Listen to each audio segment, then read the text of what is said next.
जेव्हा घरात भाजीला काहीच नसतं तेव्हा सुचतं ते फोडणीचं वरण. फोडणीचं वरण तर सर्वजण बनवतात, पण त्यातही वेगवेगळ्या पद्धती आहेत. आज आपण बनवतोय तुरीच्या डाळीचं अगदी खमंग रुचकर असं फोडणीचं वरण. बऱ्याचदा असं होतं की डाळ व्यवस्थित शिजली जात नाही, त्यात डाळीचे कण एका बाजूला आणि पाणी एका बाजूला असं होतं. चला तर मग अगदी योग्य पद्धतीने फोडणीचं वरण कसं बनवायचं ते पाहूयात. इथे मी कुकरमध्ये 1 वाटी तुरीची डाळ घेतलेली आहे. त्याला 2 ते 3 वेळा स्वच्छ पाण्याने धुवून घ्यायचं. धुवून घेतल्यामुळे यात काही कचरा किंवा पॉलिशची डाळ असेल तर ती पॉलिश निघून जाईल. डाळ 2 ते 3 वेळा स्वच्छ पाण्याने धुवून घ्यायची. त्यात आता एक मोठ्या आकाराचा टोमॅटो मोठ्या आकारांमध्ये कट करून घालायचा.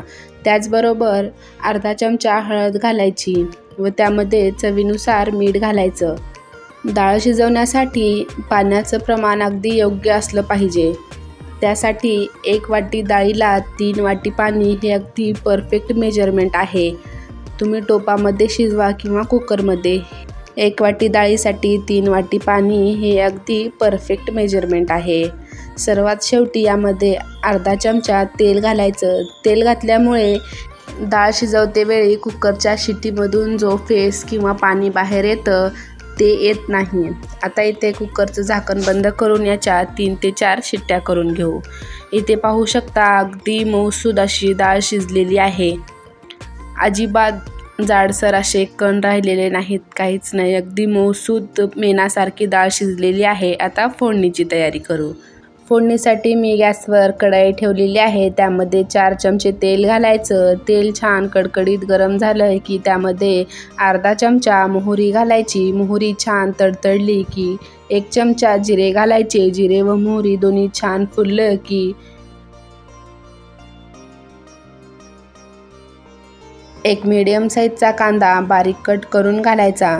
कांदा छान गुलाबी रंगावर येईपर्यंत परतवून घ्यायचं.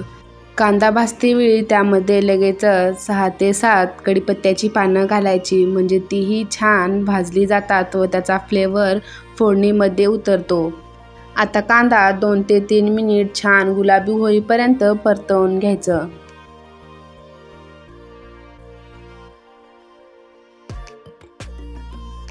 इथे पाहू शकता कांदा हलकासा परतला गेलेला आहे. यामध्ये आता चिमूटभर हिंग घालायचं.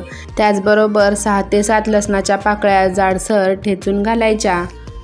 आता हे दोन्ही छान परतवून घ्यायचं. हिंग सुरुवातीलाच घातलं तर ते करपू शकतं, म्हणून मी याला शेवटी घातलेला आहे.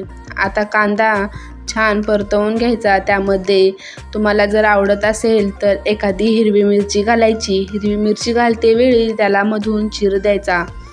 आता याला परत 2 ते 3 मिनिट छान परतवून घ्यायचं.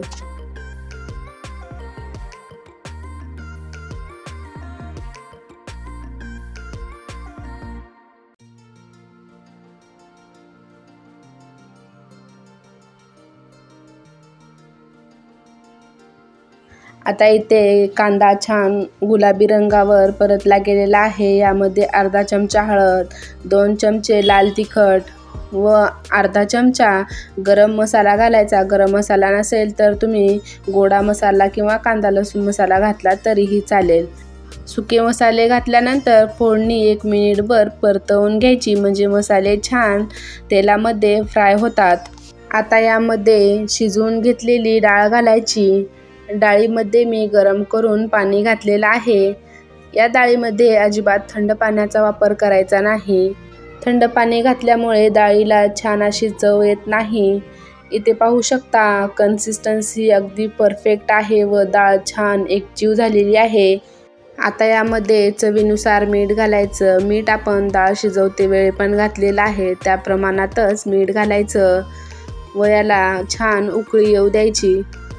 कन्सिस्टन्सी ॲडजस्ट करण्यासाठी मी वरून थोडंसं गरम पाणी घातलेलं आहे. आता याला 7 ते 8 मिनिट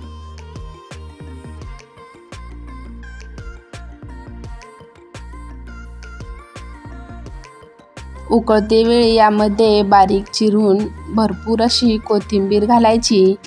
हे फोडणीचं वरण तुम्ही भाकरीबरोबर, चपातीबरोबर किंवा भात वरणही खाऊ शकता. अगदी छान रुचकर असं वरण झालेलं आहे।